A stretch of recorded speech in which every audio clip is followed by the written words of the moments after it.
Panglima TNI Jenderal Andika Perkasa bersama istri mengunjungi korban gempa yang masih dirawat di RSUD Sayang, Kabupaten Cianjur. Panglima TNI menawarkan rumah sakit darurat untuk membantu.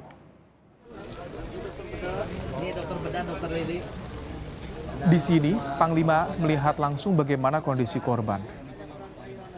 Istri Panglima Heti Andika pun tak kuasa menahan haru saat menggendong salah satu anak korban gempa yang masih dirawat di salah satu tenda di RSUD Sayang.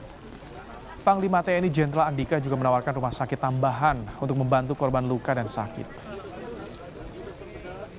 Kami masih punya lagi, jadi kalau memang dibutuhkan kewalahan dari rumah sakit wilayah sini, saya akan turunkan. Dan rumah sakit ini bukan rumah sakit tenda, enggak, itu canggih. Satu yang 120 bed, dan itu mandiri. 120, 100 bed, yang di Marinir ada 100 bed juga. Itu mandiri, jadi udah punya ICU, punya kamar operasi, kamar perawatan, kemudian X-ray, ruang steril, dan semuanya, sehingga bisa mandiri. Sementara, Kepala Staf TNI Angkatan Udara Marskal Fajar Prasetyo memimpin langsung pantauan udara ke lokasi terdampak gempa di Kabupaten Cianjur. Rombongan berangkat dari Markas Komando Operasi Udara Lanut Halim Perdana Kusuma Jakarta Timur dengan membawa bantuan.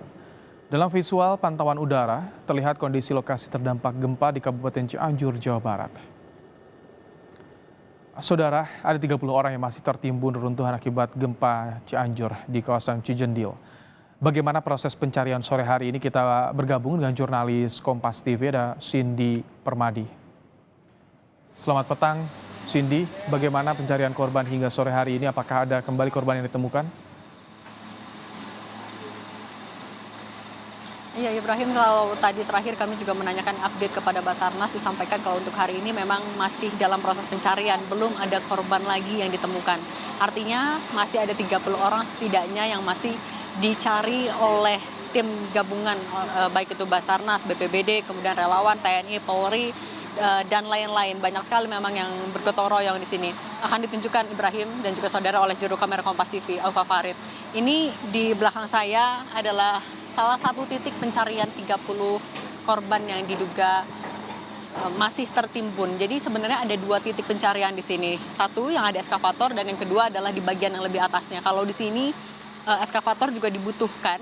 Ada tambahan lagi, ini jadi ada dua eskavator yang diterjunkan untuk mencari, tidak hanya mencari korban, tapi juga sekaligus untuk membuka akses jalan. Karena jalan yang tertimbun longsor ini adalah akses jalan yang juga menyambungkan atau menyatukan antara desa Cijendil dengan 16 desa lainnya. Jadi pembukaan akses jalan ini menjadi penting sekaligus untuk lalu lintas alat berat maupun juga distribusi bantuan nantinya.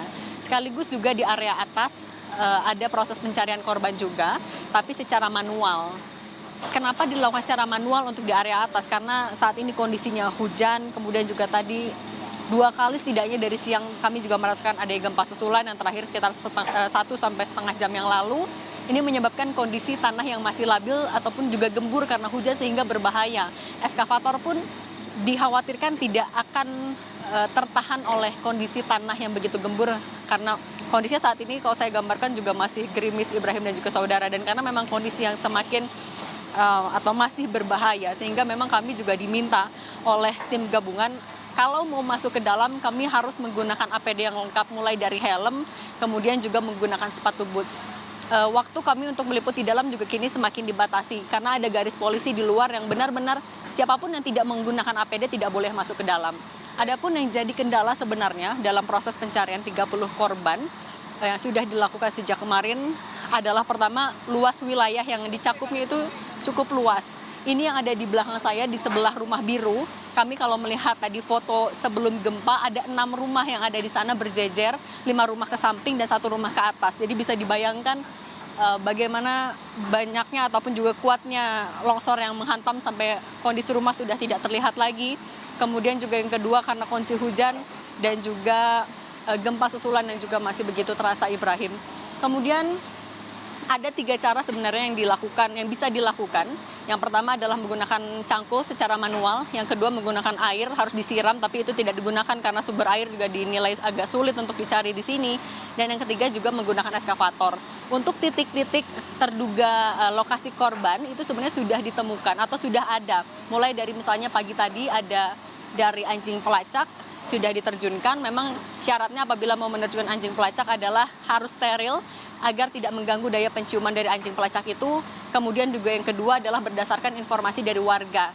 Jadi di mana titik kurang lebih korban itu terakhir yang diperkirakan tertimbun, misalnya rumahnya di mana, atau terakhir dia melihat korban sebelum gempa di mana, itu titik-titik yang jadi fokus bagi tim gabungan. Untuk yang di atas terus dilakukan secara manual, yang di bawah juga secara menggunakan eskavator, Ibrahim. Cindy, dengan kondisi tadi, tanah labil, eskavator rentan untuk dibawa ke sana. Peralatan apa sebetulnya yang dibutuhkan oleh tim pencari, Cindy?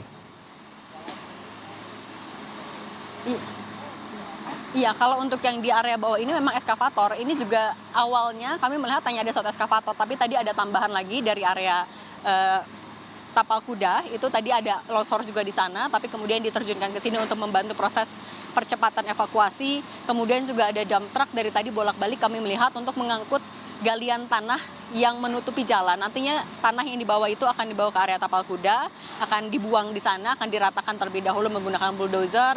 Ada juga tanah yang kemudian langsung dibuang ke area tebing ada di kanan saya. Kemudian juga ambulans di sini kami lihat disiagakan terus-menerus tentu untuk mengantisipasi apabila ditemukan korban, tentu harapannya adalah dalam keadaan selamat. Dan juga kami melihat di sini sudah mulai datang penerangan untuk nantinya membantu proses evakuasi. Tadi kami sempat menanyakan teman-teman jurnalis akan sampai jam berapa, dijawab hanya akan dimaksimalkan menyesuaikan dengan kondisi. Ibrahim. Baik, terima kasih Cindy Permadi untuk laporan Anda langsung dari Cianjur, Jawa Barat.